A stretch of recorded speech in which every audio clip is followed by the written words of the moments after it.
Brain teaser রাউন্ডে সবাইকে স্বাগতম। এখানে ভলিউম চেঞ্জের একটা ম্যাথ দেওয়া আছে। এখানে বলা আছে 0.7 লিটার ইকুয়াল কত ঘনমিটার। তোমরা এক কাজ করো, ভিডিওটা পজ করো, তারপরে কলম এবং ক্যালকুলেটর নিয়ে ম্যাথটা সলভ করার চেষ্টা করো, তারপরে ভিডিও অন করে অ্যান্সারটা মিলিয়ে নিও।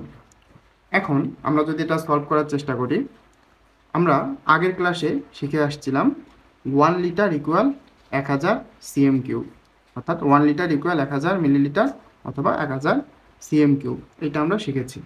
আবার 1 মিটার ইকুয়াল 100 সেন্টিমিটার, এইটা আমরা জানি। এখন আমাদেরকে যা করতে হবে, উভয় পাশে ঘন করে দিব। তাহলে আমরা যা পাবো, 1 ঘনমিটার ইকুয়াল 10⁶ সেন্টিমিটার কিউব, এইটা আমরা পাবো। আবার আমরা জানি 1 litre equal 10 cube CM cube.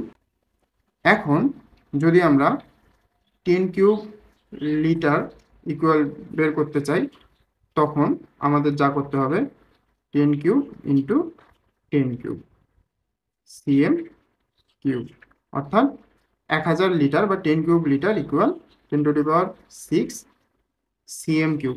এইটা করার কারণ আমাদেরকে আসলে এই মিটার এবং ঘনমিটার এবং লিটারের একটা সম্পর্ক বের করতে হবে। আমরা এখানে ঘনমিটারের সাথে সেন্টিমিটার কিউবের একটা সম্পর্ক পেয়েছি। এখন কিন্তু আমার এই জায়গাতে সেন্টিমিটার কিউবের জায়গায় অবশ্যই আমার লিটার আনতে হবে। এই জন্য আমরা দেখলাম 10⁶ সিএম কিউব ইকুয়াল 10³ লিটার। এইটা আমি এইখানে লিখব এখন। তাহলে আমরা লিখতে পারি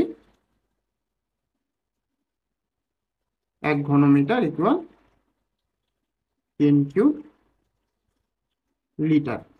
এইটাই আমাদের সম্পর্ক।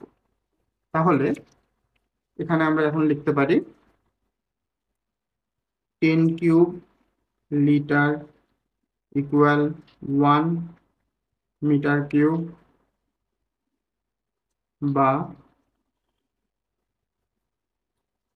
1 litre equal 1/10 cube metre cube, বা 0.7 litre equal 0.7 divided by 10 cube metre cube equal, আমরা ক্যালকুলেটরে যদি সলভ করার চেষ্টা করি তাহলে অ্যান্সার পাবো 7 ইন্টু 10⁻4 মিটার কিউব, অর্থাৎ 0.4 litre equal 7 into 10⁻⁻4 metre cube. এইটাই অ্যান্সার। ধন্যবাদ।